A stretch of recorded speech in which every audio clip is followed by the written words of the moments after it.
Okay, so your test is tomorrow on this. I told you that yesterday, so don't act too surprised.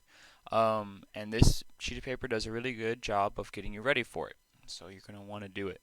This is going to be due tomorrow at the beginning of class for a review grade, meaning you get bonus points on your test as well as a daily grade on this. So let's talk about a few things. Throughout this whole worksheet, you want to make sure you're looking up here, paying attention to that, paying attention to that, paying attention to these things. What are these saying? Make sure you're actually looking at that stuff as you do this, because it's going to be a big help. It's going to be a big help.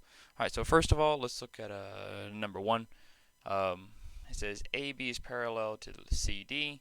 If the slope of AB is negative 3/7 and the slope of CD is negative x over 14, find the value of x.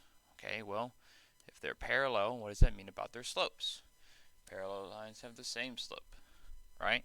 So that this needs to be the same as this. But this is a 7 and this is a 14. Well, that's the whole point. You're supposed to solve for x. They need to be the same. So this is negative 3/7 must equal negative x over 14. And this will show, like, oh, they need to be the same. And then you just solve for x. All right? Same thing over here, perpendicular. Look up here. Make sure you're using your information there. All right, scroll on down here and just talk really briefly about number 7. When it says family, it's talking about everything within that is y 5x the same, and the only thing that's changing between them is this plus k. So once again, when it says family, it means everything that says y equals 5x, so y equals 5x plus 3, y equals 5x plus 5, y equals 5x plus 7, all of those, as long as it's got a y equals 5x in it, what do they all have in common? What do they all have in common? Alright, going on to the back here, I need to talk about the ones at the very bottom, number 14 and 15. Alright, so here's the deal with 14 and 15. This is the one part of the slope that we haven't talked about in a while, so I want to make sure we're good. It says, in slope-intercept form, what is the equation of the line passing through 6, 9 and perpendicular to the line joining 6, 2 and 2, 8? Alright, so first step is find slope. Find the slope. How do I find the slope? How do I find the slope between 2 points? Right, m is equal to y2 minus y1 over x2 minus x1. Alright, this is how I find the slope between 2 points. Okay, so then we're going to take the y coordinate of the second point, which is 8, subtract the y coordinate of the first point, which is 2, and then take the x coordinate of the second point, which is 2, minus 6, which is the x coordinate of the first point, right there.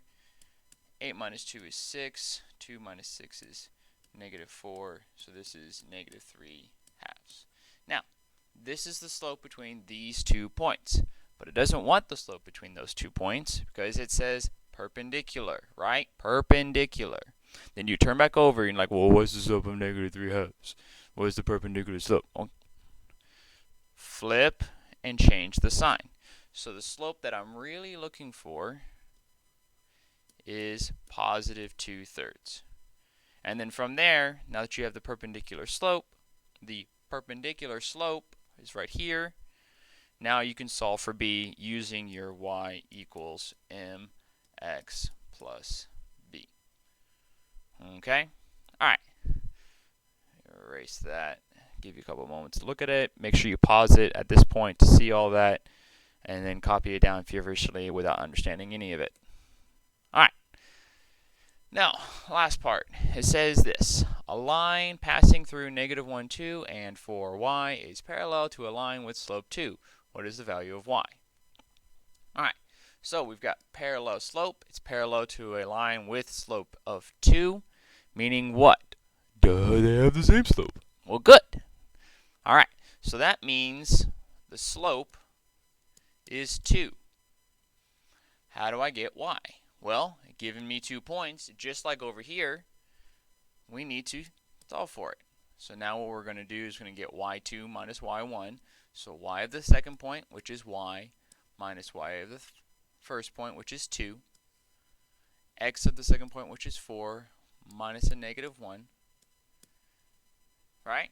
Alright, so now we need to solve for y. How do I do that? I don't know what's going on. I don't know math. That's fine. Alright, so do your PEMDAS. Do your PEMDAS, right?